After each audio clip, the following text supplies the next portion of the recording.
بسم اللہ الرحمن الرحیم۔ السلام علیکم ناظرین، آج میں آپ کے لیے انتہائی دلچسپ، خوفناک اور سنسنی خیز کہانی لے کر آئی ہوں۔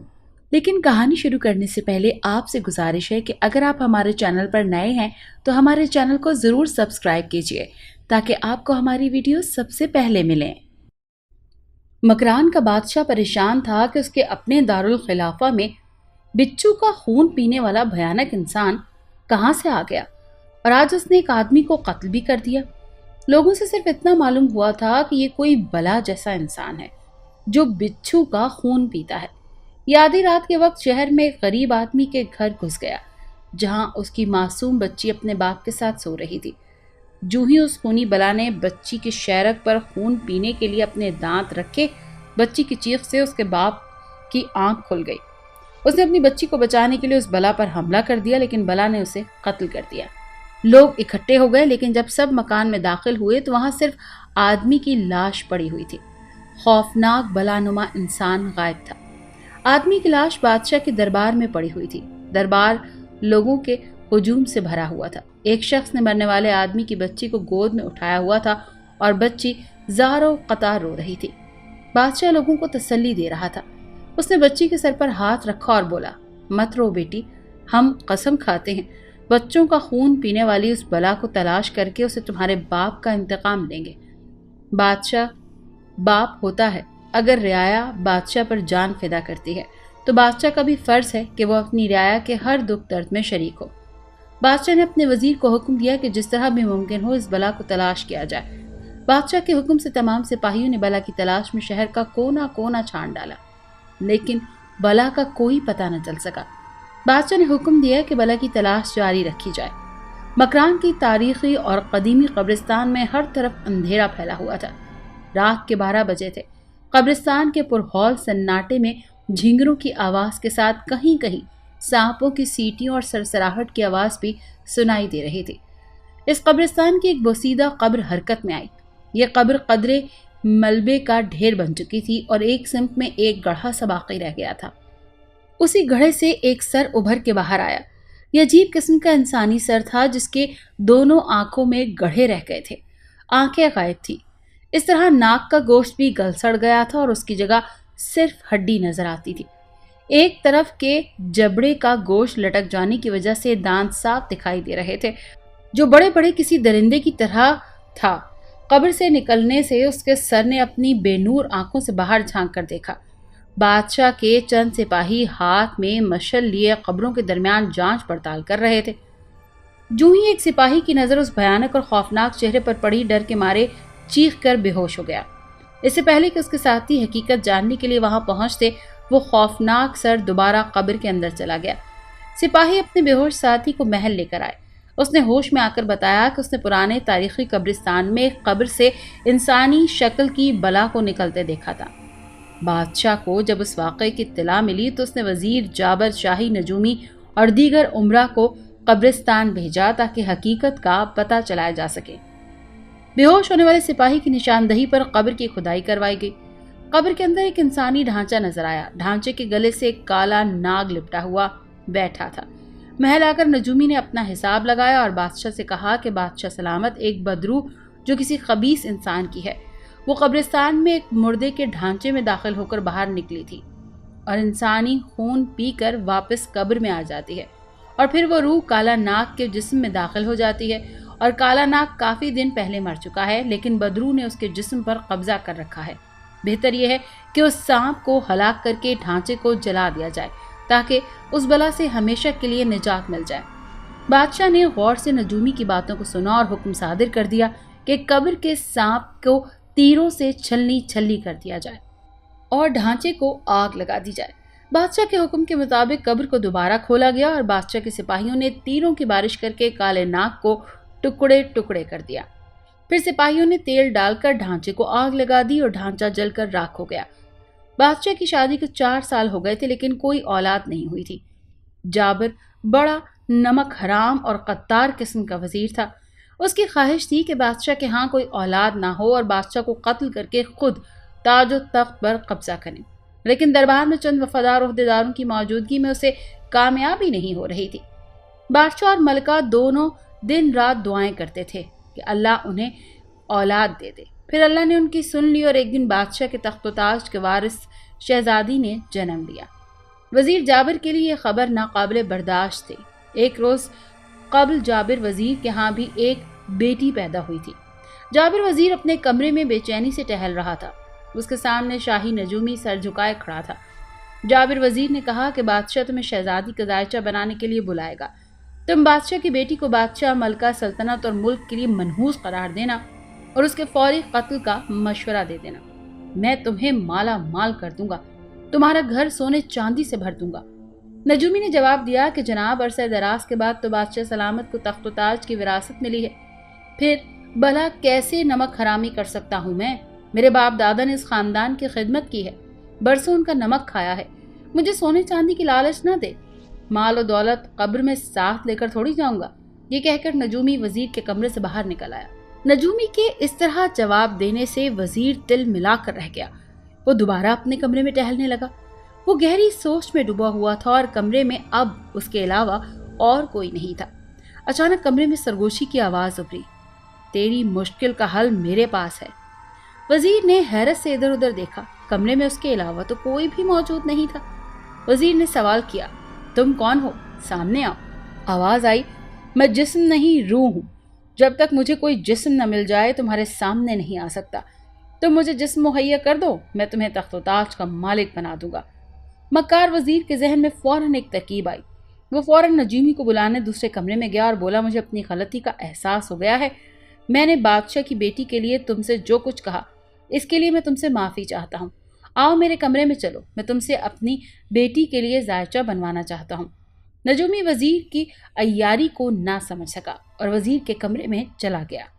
وزیر نے بڑی ہوشیاری سے مشروب میں زہر ملا دیا اور نجومی کو پینے کے لیے دیا۔ نجومی مشروب پی کر تڑپنے لگا اور دم توڑ گیا۔ مکار وزیر جابر نے دیواروں کی طرف دیکھتے سرگوشی سے کہا کہ میرے دوست، میں نے تمہارے لیے ایک جسم مہیا کر دیا ہے، اب تم اس میں اپنی روح داخل کر کے سامنے آ سکتے ہو۔ تھوڑی دیر کے بعد نجومی کی لاش میں حرکت ہوئی اور وہ مسکراتا ہوا اٹھ کھڑا ہوا۔ وزیر نے سوال کیا کہ اب تم بتاؤ کہ تم کون ہو، تم اور میرے لیے کیا کر سکتے ہو؟ نجومی کے جسم میں موجود روح نے جواب دیا کہ میں جگو ڈاکو کی روح ہوں جو بچوں کا خون پیا کرتا ہے۔ بادشاہ نے میری قبر کو کھلوایا، میری روح جس کالے ناگ میں تھی اسے تیروں سے چھلنی کروایا، میری قبر میں تیل ڈلوا کر میرے ڈھانچے کو جلا کر راکھ کر دیا، مجھے در در بھٹکنے پر مجبور کر دیا۔ میں بادشاہ سے انتقام لینے کے لیے واپس آیا ہوں اور تمہاری مدد ضرور کروں گا۔ تم نے اچھا کیا کہ اس نجومی کو قتل کر دیا۔ اس نجومی نے ہی کالے ناگ کو مارنے اور میرے ڈھانچے کو جلانے کا مشورہ دیا تھا۔ اب تم دیکھو میں کیا کرتا ہوں۔ دوسرے دن دربار میں سناٹا چھایا ہوا تھا۔ شاہی نجومی شہزادی کا ذائچہ بنا کر سر جھکائے بیٹھا تھا۔ یہ شاہی نجومی نہیں تھا بلکہ شاہی نجومی کے جسم میں سمائی ہوئی جگو ڈاکو کی بدرو تھی۔ نجومی نے ڈرتے ڈرتے بادشاہ سے کہا کہ جان کی امان پاؤں تو کچھ عرض کروں۔ بادشاہ نے کہا، ہاں ہم نے امان دی، بولو کیا کہنا چاہتے ہو؟ نجومی نے عرض کی کہ عالم پناہ شہزادی نومولود بادشاہ سلامت ملکہ ملک اور قوم کے لیے نحوست اور تباہی کا سبب بن کر آئی ہے۔ یہ انسانی شکل میں تباہی اور بربادی کا وہ منحوس سایہ ہے جس کی وجہ سے سب کچھ تباہ و برباد ہو جائے گا۔ ناچیز کی رائے میں شہزادی کو قتل کر دینا چاہیے، اسی میں عقل مندی ہے۔ بادشاہ دل پکڑ کر بیٹھ گیا۔ ملکہ کو غش آ گیا۔ ایک وفادار عہدیدار نے بادشاہ کو سنبھالا اور نجومی سے کہا، شاہی نجومی، کوئی ایسی ترکیب سوچو جس سے شہزادی زندہ بھی رہے اور نحوست کے اثرات سے بادشاہ اور رعایا محفوظ رہے۔ آخر نجومی نے کچھ سوچنے کے بعد جواب دیا، ایک ترکیب ہے کہ 15 سال کی عمر تک شہزادی شہر سے دور مقام پر پرورش پائے اور اس دوران میں بادشاہ سلامت اور ملکہ دونوں ایک دفعہ بھی اس سے ملاقات نہ کریں۔ بادشاہ نے مایوسی سے کہا، مگر یہ سب کیسے ہوگا؟ مکار وزیر نے سوچے سمجھے منصوبے کے تحت جواب دیا، یہ غلام کس دن کام آئے گا؟ عالم پناہ میرے ہاں بھی ایک بچی پیدا ہوئی ہے، میں شہزادی حضور کو اپنی بیوی کے سپرد کر کے شہر سے کسی مقام پر دور بھیج دیتا ہوں۔ 15 سال بعد ہم شہزادی کو دوبارہ محل میں لے آئیں گے، تب تک نحوست کے اثرات ختم ہو چکے ہوں گے۔ بادشاہ نے خوش ہو کر کہا کہ شاباش وزیر، ہمیں تمہاری وفاداری سے یہی امید تھی۔ شہزادی کو فوری طور پر وزیر سلطنت کے حوالے کر دیا جائے۔ بادشاہ کے حکم کے مطابق ننھی شہزادی کو وزیر جابر کے حوالے کر دیا گیا۔ وزیر جب شہزادی کو لے کر اپنی بیوی کے پاس پہنچا تو وہ وزیر سے ناراض ہو گئی اور بولی کہ اس آفت کو میرے گلے ڈالنے کیوں لے آئے ہو؟ مجھے ڈر ہے یہ ڈائن کہیں مجھے اور میری بیٹی کو کھا نہ جائے۔ وزیر نے مکاری میں ہنس کر جواب دیا، ارے نیک بخت، یہ شہزادی نہ تو منحوس ہے اور نہ ہی کسی بربادی کا نشانہ، بلکہ یہ سب کچھ تو سلطنت حاصل کرنے کے لیے کیا ہے میں نے۔ ہم بڑی جلدی سے اس بچی کو شہزادی ظاہر کر کے شاہی محل پہنچا دیں گے۔ بادشاہ کے بعد ہماری بیٹی ملکہ بن جائے گی اور ساری سلطنت ہمارے ہاتھ میں ہوگی، اور یہ شہزادی ہماری بچی بن کر ایک کنیز کی طرح ہماری بچی کی خدمت کرے گی۔ وقت تیزی سے گزرتا گیا۔ شہر سے دور ایک مکان جابر وزیر نے تعمیر کروایا تھا، جہاں بیچاری شہزادی کنیز بن کر وزیر کی بیٹی شرارہ کی خدمت کرتی تھی۔ وزیر کی بے رحم بیوی شہزادی کے ساتھ بڑا ظالمانہ سلوک کرتی تھی۔ وزیر اور اس کی بیٹی کا شرارہ کا رویہ بھی شہزادی کے ساتھ انتہائی ظالمانہ تھا۔ شہزادی دن بھر کام کاج کرتی اور رات کو وزیر کی بیٹی اور بیوی کی خدمت کرتی۔ بادشاہ اور ملکہ مطمئن تھے کہ ان کی بیٹی بڑے ناز و نوم سے وزیر کے پاس پل بھر رہی ہے، مگر شہزادی تو اپنی بے بسی اور قسمت پر بیچاری رو بھی نہیں سکتی تھی۔ اسے اپنے مقدر پر آنسو بہانے کے لیے بھی گھر سے باہر جانا پڑتا تھا، اور جب وہ روتی تو آنسو موتی بن جاتے۔ لیکن جنگل میں پلی ہوئی شہزادی کو بھلا ان موتیوں کی قدر و قیمت کا کیا علم؟ وہ ان موتیوں کو اٹھا کر دیکھتی بھی نہیں تھی۔ اب 14 سال گزر گئے۔ دوسری طرف جگو ڈاکو کی روح شاہی نجومی کے جسم میں داخل ہو گئی تھی۔ جگو ڈاکو اب شاہی نجومی کے روپ میں رات کو نکل کر بچوں کا خون چوستا تھا۔ کسی کے وہم و گمان میں بھی نہیں تھا کہ شاہی نجومی کے روپ میں جگو ڈاکو بچوں کا خون پی رہا ہے۔ بادشاہ پریشان تھا کہ بچوں کا خون پینے کی وارداتیں جاری ہیں، لیکن خون پینے والی بلا کا پتہ ہی نہیں چل رہا۔ وزیر جابر نے شاہی نجومی کو اپنے کمرے میں بلایا اور بولا، بادشاہ نے بچوں کا خون پینے والی بلا کا پتہ چلانے کے لیے خاص آدمی مقرر کر دیے ہیں۔ تم احتیاط سے رہنا اور باہر زیادہ نہیں نکلنا۔ تمہیں انسانی خون ہی پینا ہے تو میری بات مانو، بادشاہ کا خون پیو، اس کا خون تمہیں ضرور اچھا لگے گا۔ تم بادشاہ کا ہر 2-3 دن بعد خون پی لینا۔ بادشاہ خون کی کمی کا شکار ہو کر بیمار ہو جائے گا اور پھر تم شاہی معاملات میرے سپرد کر دو، اور بس تم آج سے ہی بادشاہ کا خون پینا شروع کر دو۔ وزیر کی ہدایت کے مطابق جگو ڈاکو کی روح شاہی نجومی کے روپ میں بادشاہ کی خوابگاہ میں داخل ہوتی ہے اور اس کا خون پی جاتی ہے، جس کی وجہ سے بادشاہ کچھ ہی دنوں میں بیمار ہو گیا اور دن بدن کمزور ہوتا چلا گیا۔ شاہی طبیب دوسرے ملکوں کے دورے پر گیا ہوا تھا۔ اس کی غیر موجودگی میں دوسرے بڑے نامور حکیموں سے بادشاہ کا علاج کروایا گیا، لیکن بادشاہ کو کوئی افاقہ نہ ہوا اور اس کی بیماری بڑھتی چلی گئی۔ وزیر نے لالچ دے کر کچھ خادموں کو اپنے ساتھ ملا لیا۔ وہ لالچی خادم بادشاہ کی خوراک میں نیند لانے والی دوا ملا دیتے۔ بادشاہ گہری نیند سو جاتا تھا اور اس دوران جگو ڈاکو کی روح شاہی نجومی کے روپ میں آ کر روزانہ اس کا تھوڑا سا خون پی جاتی تھی اور بادشاہ کو پتہ بھی نہیں چلتا تھا، اور جب وہ صبح سو کر اٹھتا تو اپنے آپ کو پہلے سے زیادہ کمزور اور بیمار محسوس کرتا۔ بادشاہ کی بیٹی شہزادی گل بدن وزیر کی بیوی اور بیٹی شرارہ کے ظلم و ستم بڑے صبر کے ساتھ برداشت کر رہی تھی۔ ایک دن وزیر کی بیوی اور بیٹی دونوں نے شہزادی کو خوب مارا، اسے کھانے کو کچھ نہ دیا اور سزا دینے کے لیے اسے گھر سے باہر دھوپ میں کھڑا کر دیا۔ شہزادی کو انہوں نے بہت دیر تک گھر کے باہر کھڑا رکھا اور خود گھر میں مزے مزے کے پکوان کھانے لگی۔ شہزادی زاروں قطار رونے لگی، اور پھر اتفاق سے ہیرے موتیوں کا ایک سوداگر گھوڑے پر سوار ہو کر شہزادی کے قریب سے گزرا۔ اس نے دیکھا شہزادی کے آنسو زمین پر موتی بن بن کر گر رہے ہیں۔ سوداگر نے حیران ہو کر اپنا گھوڑا روک لیا اور کچھ دیر تک شہزادی کو روتا ہوا دیکھتا رہا۔ اس کی آنکھیں موتیوں کو دیکھ کر پھٹی کی پھٹی رہ گئیں۔ وہ گھوڑے سے اتر کر شہزادی کے قریب آیا اور اس نے شہزادی کے قریب آ کر شہزادی کے سر پر ہاتھ رکھ کر اسے تسلی دی، چند پھل کھانے کو دیے۔ اتنے میں وزیر کے گھر کا دروازہ کھلا۔ وزیر کی بیوی نے چیخ کر شہزادی کو بلایا۔ شہزادی خوفزدہ ہو کر وزیر کی بیوی کی طرف تیزی سے گئی۔ وزیر کی بیوی نے پھل شہزادی کے ہاتھ سے چھینے، اسے ایک زوردار تھپڑ مارا اور اس کا ہاتھ پکڑ کر اسے دروازے سے اندر گھر میں کھینچ لیا اور دروازہ زوروں سے بند کر دیا۔ سوداگر نے جلدی جلدی زمین پر پڑے ہوئے موتی سمیٹے اور انہیں گہری نظر سے دیکھنے لگا۔ شام کو سوداگر وزیر کے گھر آیا۔ وزیر سے مل کر اس نے کہا کہ مجھے ایک کنیز کی ضرورت ہے۔ اگر آپ اپنی چھوٹی کنیز فروخت کرنا چاہتے ہیں تو میں اس کے بدلے انمول ہیرے جواہرات دینے کے لیے تیار ہوں۔ لالچی وزیر نے سوداگر کی بات فوراً مان لی اور اس نے سوچا کہ شہزادی کو بیچ کر وہ ہیرے جواہرات حاصل کر لے، اس طرح شہزادی سے بھی جان چھوٹ جائے گی۔ وزیر جابر نے بہت سارے ہیرے جواہرات کے بدلے شہزادی گلبدن کو سوداگر کے ہاتھوں فروخت کر دیا۔ سوداگر کے ہاں شہزادی کو سب کچھ مل جاتا تھا، وہ دن بھر خوش رہتی اور رات ہوتے ہی سوداگر شہزادی کو ایک کوٹری میں لے جاتا اور کوڑے مار مار کر اس کا برا حال کر دیتا۔ شہزادی خوب روتی اور صبح تک ڈھیر سارے موتی اکٹھا کر کے لے جاتا۔ شہزادی حیران تھی، آخر دن بھر مہربانی سے پیش آنے والا رات کو جلاد کیوں بن جاتا ہے؟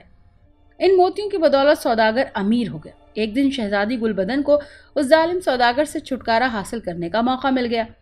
وہ رات کے وقت سوداگر کی حویلی سے بھاگ گئی۔ صبح ہوتے ہی جو ہی سوداگر موتی اکٹھے کرنے کوٹری میں گیا تو شہزادی کو نہ پا کر حیران اور پریشان رہ گیا اور اس نے شہزادی کو تلاش کرنے کے لیے اپنے آدمی چاروں طرف روانہ کر دیے۔ شہزادی بیچاری رات بھر کس سمت دوڑتی رہی یہاں تک کہ سورج نکل آیا۔ جلدی اس نے دور سے چند گھڑ سواروں کو آتے دیکھا۔ اس نے سوچا کہ وہ ان سے مدد لے کر کسی پاس کی آبادی میں پناہ لے لے گی، لیکن جو ہی وہ قریب آئے اس کی ساری امیدوں پر پانی پھر گیا۔ آنے والوں میں سوداگر اور اس کے ہواری بھی موجود تھے، جنہوں نے اسے جلدی سے قابو کر لیا، لیکن جلد ہی ایک طرف اڑتی ہوئی دھول دیکھ کر شہزادی کی ڈھارس بندھی۔ چند گھڑ سوار شاہی وردی میں دھول کے اندر نظر آ رہے تھے، ان کے پیچھے شاہی بگی میں ملکہ موجود تھی۔ جو ہی ملکہ کی سواری قریب آئی شہزادی نے شور مچا دیا اور فریاد کی کہ ان سے ان ظالموں سے اس کو بچایا جائے۔ شہزادی کی فریاد سن کر شاہی سواری رک گئی اور پھر ملکہ کے محافظوں نے سوداگر اور اس کے حواریوں کو گرفتار کر کے شہزادی کو ملکہ کے سامنے پیش کر دیا۔ ماں نے پہلی بار بیٹی کو دیکھا جو اب 15 سال کی ہونے والی تھی، لیکن نہ تو ماں کا علم تھا کہ یہ مصیبت زدہ لڑکی اس کے جگر کا ٹکڑا ہے اور نہ ہی بیٹی کو معلوم تھا کہ جس دامن میں پناہ ملی ہے وہ اس کی ماں کا دامن ہے۔ ملکہ شہزادی کو محل لے آئی اور اس نے شہزادی کو بادشاہ کی خدمت پر مامور کر دیا۔ جو ہی شاہی طبیب غیر ممالک سے واپس آیا اس نے بغور بادشاہ کا معائنہ کیا۔ وہ سمجھ گیا کہ بادشاہ کی بیماری کس وجہ سے ہے، لیکن اس نے بات کسی پر ظاہر نہیں کی۔ وہ چھپ کر بادشاہ کی خوراک اور اس کی خوابگاہ پر نظر رکھنے لگا۔ اسے جلد ہی معلوم ہو گیا کہ بادشاہ کی خوراک میں گہری نیند لانے والی کوئی شے ملائی جاتی ہے۔ اسے شاہی نجومی کی حرکات و سکنات پر شبہ ہوا۔ وہ شاہی نجومی کی سرگرمیوں کا گہری نظر سے جائزہ لینے لگا۔ ایک رات اس نے چھپ کر شاہی نجومی کا تعاقب کیا جو ہر رات بادشاہ کی خوابگاہ میں جایا کرتا تھا۔ محافظوں کو کیا علم تھا کہ اس نجومی کے جسم پر کسی بدروح کا قبضہ ہے۔ وہ سمجھتے تھے کہ نجومی بادشاہ کی طبیعت دیکھنے خوابگاہ جاتا ہے اور اپنی تسلی کر کے واپس آ جاتا ہے۔ شاہی طبیب نے چھپ کر دیکھا۔ مزید نجومی خوابگاہ میں داخل ہوا۔ روشنی گل کی، اس کی شکل درندے کی طرح بھیانک ہو گئی اور جس نے اپنے دانت بادشاہ کی شیرک پر رکھ کر خون پینا شروع کر دیا۔ شاہی طبیب نے جو یہ ماجرا دیکھا تو فوراً محافظوں کو اشارے سے بلا لیا، جنہوں نے نجومی کو جکڑ لیا اور پھر وہ کسی کے علم میں لائے بغیر اسے لے گئے۔ شاہی طبیب کے حکم پر اسے ایک تہہ خانے میں زنجیروں سے باندھ دیا گیا۔ اچانک نجومی کے غائب ہو جانے پر سب سے زیادہ پریشانی وزیر کو ہوئی۔ اس نے تمام شہر میں اس کو تلاش کیا، یہاں تک کہ حوالات میں بھی تلاش کیا، جہاں اس کی ملاقات سوداگر سے ہو گئی۔ اس نے سوداگر سے شہزادی کے بارے میں پوچھا کہ اب وہ کہاں ہے۔ سوداگر نے شہزادی کے بارے میں سب بیان کر دیا اور بتایا کہ شہزادی اب ملکہ عالیہ کی پناہ گاہ میں ہے۔ سوداگر کا جواب سن کر وزیر کا ماتھا ٹھنکا۔ وہ ڈر گیا کہ بادشاہ کی بیٹی کنیز بن کر محل میں آ گئی ہے، کہیں یہ راز نہ کھل جائے۔ اسی لیے اس نے بادشاہ کو مشورہ دیا کہ نحوست کا وقت ختم ہو گیا ہے، لہٰذا شہزادی کے فوراً تاج پوشی کر دی جائے۔ بادشاہ اور زندگی سے مایوس ہو گیا تھا، اس نے وزیر کی بات فوراً مان لی۔ اس طرح وزیر کی بیٹی شہزادی گلبدن کے بدلے محل میں لائی گئی۔ ملکہ اور بادشاہ نے اسے بے حد پیار کیا اور اس کی جلد تاج پوشی کا بھی اعلان کر دیا۔ وزیر کو سوداگر کے ذریعے یہ بھی معلوم ہوا تھا کہ جب روتی ہے تو اس کے آنسو موتی بن جاتے ہیں، اسی لیے اس نے شہزادی کو خریدا تھا۔ وزیر نے شہزادی کو میرے خیال میں کنیزوں کے جھرمٹ میں دیکھ لیا تھا۔ وہ چاہتا تھا کہ کسی صورت اس کی شہزادی گلبدن کو ختم کر دیا جائے تاکہ اس کی بیٹی شرارہ کی تاج پوشی ہو اور وہ ملکہ بن جائے۔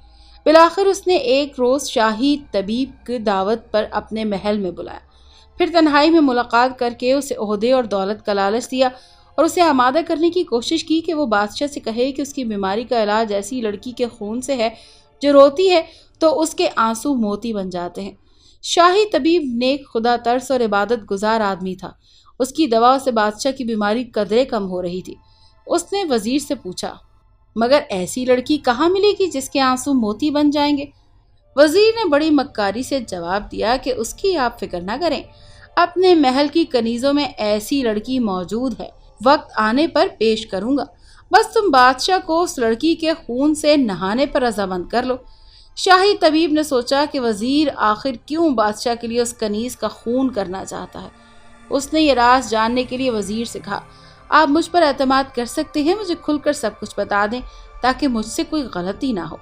جب وزیر نے دیکھا کہ شاہی طبیب اس کے تعاون کرنے کے لیے آمادہ ہے تو اس نے شہزادی گلبدن اور شاہی نجومی کے بارے میں سب کچھ شاہی طبیب کو بتا دیا، اور ساتھ ہی دھمکی کے انداز میں اس سے یہ بھی کہا کہ دیکھو، میں نے سارے راز تم پر ظاہر کر دیے ہیں تاکہ بادشاہ کو راضی کر سکو، لیکن ایک بات یاد رکھنا کہ کسی قسم کی ہوشیاری، مجھ سے غداری تمہیں بہت مہنگی پڑے گی۔ شاہی طبیب نے اسے تسلی دیتے ہوئے کہا کہ وزیر صاحب، میں آپ کے ساتھ ہوں، بھلا کوئی عقل مند دریا میں رہ کر مگرمچھ سے دشمنی کر سکتا ہے؟ وزیر شاہی طبیب کے جواب سے خوش ہو گیا۔ سارے ملک میں منادی کرا دی گئی کہ بادشاہ کی بیماری کا علاج ایک ایسی لڑکی کے خون سے غسل ہے جو روتی ہو تو اس کے آنسو موتی بن جاتے ہیں۔ ایسی لڑکی جہاں بھی ہو اسے بادشاہ کے دربار میں پیش کیا جائے۔ جو ہی گلبدن شہزادی نے یہ اعلان سنا وہ خوفزدہ ہو گئی اور سوچنے لگی، ضرور اس سے متعلق کسی کو علم ہو گیا ہے۔ تقدیر چند روز اسے ہنسا کر پھر اسے موت کے منہ میں دھکیلنا چاہتی تھی۔ وزیر جابر نے شہزادی گلبدن پر پہرا دیا، وہ کہیں فرار نہ ہو جائے۔ دیوان خاص میں بادشاہ، ملکہ اور وزیر کی بیٹی کے ساتھ وزیر سلطنت، اہم عہدیدار اور مخالفوں کے علاوہ شاہی طبیب بھی موجود تھے۔ شہزادی گلبدن کو قیدی کی طرح پکڑ کر لایا گیا اور اس کے دائیں بائیں جلاد تلواریں لے کر موجود تھے۔ شہزادی نے حسرت سے بادشاہ اور ملکہ کے پہلو میں بیٹھی وزیر کی بیٹی شرارہ کو دیکھا۔ ایک طرف غسل کے لیے پانی گرم کیا جا رہا تھا اور ایک جلاد شہزادی کی گردن پر وار کرنے کے لیے تیار کھڑا تھا۔ اس کھولتے ہوئے پانی میں تیرنا وزیر نے سب لوگوں سے مخاطب ہوتے ہوئے کہا، آج کا دن انتہائی خوشی کا دن ہے کہ بادشاہ سلامت کو منحوس بیماری سے نجات دلانے کے لیے ہم ایسی لڑکی تلاش کرنے میں کامیاب ہو گئے ہیں جو روتی ہے تو اس کے آنسو موتی بن جاتے ہیں۔ اس کے خون سے غسل کرنے کے بعد بادشاہ سلامت صحت یاب ہو جائیں گے اور پھر وہ اپنی بیٹی شہزادی گلبدن کو تخت پر بٹھا کر خود گوشہ نشیں ہو جائیں گے، آرام کریں گے۔ شہزادی کا دل ڈوب گیا۔ وہ خوف سے کانپتے ہوئے اپنی آنکھیں بند کر کے موت کا انتظار کرنے لگی۔ وزیر جابر نے گردن اڑانے کے لیے جلاد کو اشارہ کیا، لیکن ایک انہونی بات ہو گئی۔ جلاد نے شہزادی کو قتل کرنے کے بجائے اپنی تلوار پھینک دی۔ بادشاہ کے محافظوں نے اپنی تلواریں وزیر جابر کی گردن پر تان لی۔ بادشاہ نے گرج کر کہا، نمک حرام، غدار، تیرا پول کھل گیا ہے۔ وزیر ڈھیٹ بن کر بولا، بادشاہ سلامت، آپ کو غلط فہمی ہوئی ہے، میں آپ کا وفادار ہوں۔ بادشاہ نے فوراً کہا، تم کتنے وفادار ہو ابھی پتہ چل جاتا ہے۔ بادشاہ نے اشارہ کیا اور اسی وقت چند سپاہی شاہی نجومی کو لے کر آ گئے۔ بادشاہ نے کہا، آؤ بدرو، ہمارے خلاف سازش کا اب تو ہی گواہ ہے، بتا حقیقت کیا ہے۔ بدرو جو شاہی نجومی کے جسم پر قابض تھی، اس نے ساری حقیقت سب کے سامنے بیان کر دی۔ شاہی طبیب نے بھی آگے بڑھ کر جابر وزیر کے اصل کردار سے پردہ اٹھایا اور بتایا کہ کس طرح اس نے وزیر کا اعتماد حاصل کر کے اصل حقیقت کا پتہ چلایا اور بادشاہ کو ساری صورتحال سے آگاہ کیا۔ بادشاہ اور ملکہ نے آگے بڑھ کر شہزادی گلبدن کو سینے سے لگایا۔ یہ جان کر کہ وہ بادشاہ کی بیٹی ہے، شہزادی اپنی ماں سے لپٹ کر رونے لگی۔ شاہی طبیب نے ایک عامل بابا کو بلوایا۔ انہوں نے شاہی نجومی کو سامنے بٹھا کر اپنے عمل شروع کیا۔ شاہی نجومی کا جسم تھر تھرانے لگا اور پھر اس کے جسم کو جگو ڈاکو کی روح نکل گئی۔ جگو ڈاکو کی روح واپس چلی گئی، اب کسی بھی جسم میں داخل نہیں ہو سکے گی۔ بادشاہ نے شاہی نجومی کی لاش کو پورے اعزاز کے ساتھ دفنانے کا حکم دیا۔ وزیر جابر اپنے کیے پر شرمسار تھا۔ بادشاہ نے اپنی شہزادی کے صدقے میں اس کی بیوی اور بیٹی کو معاف کر دیا، لیکن جابر وزیر کو غداری کے جرم میں بھوکے شیروں کے سامنے ڈالنے کی سزا سنا دی۔ بلا شبہ جو لوگ اپنے نیک آقاؤں کے ساتھ غداری کرتے ہیں ان کی سزا ایسی ہی سنگین ہونی چاہیے۔ وہ یہ بھول جاتے ہیں کہ سب سے بڑی طاقت اللہ کی ہے جو بہترین اگر آپ کو یہ کہانی اچھی لگی ہے تو اس ویڈیو کو لائک کیجیے اور اس طرح کی مزید ویڈیوز دیکھنے کے لیے ہمارے چینل کو سبسکرائب کیجیے۔ اور ہاں، اگر آپ کے کسی دوست، رشتہ دار یا بہن کے ساتھ خدا نہ کرے ایسا کوئی واقعہ پیش آیا ہے تو ہمیں کامنٹ سیکشن میں اس کے بارے میں ضرور بتائیے۔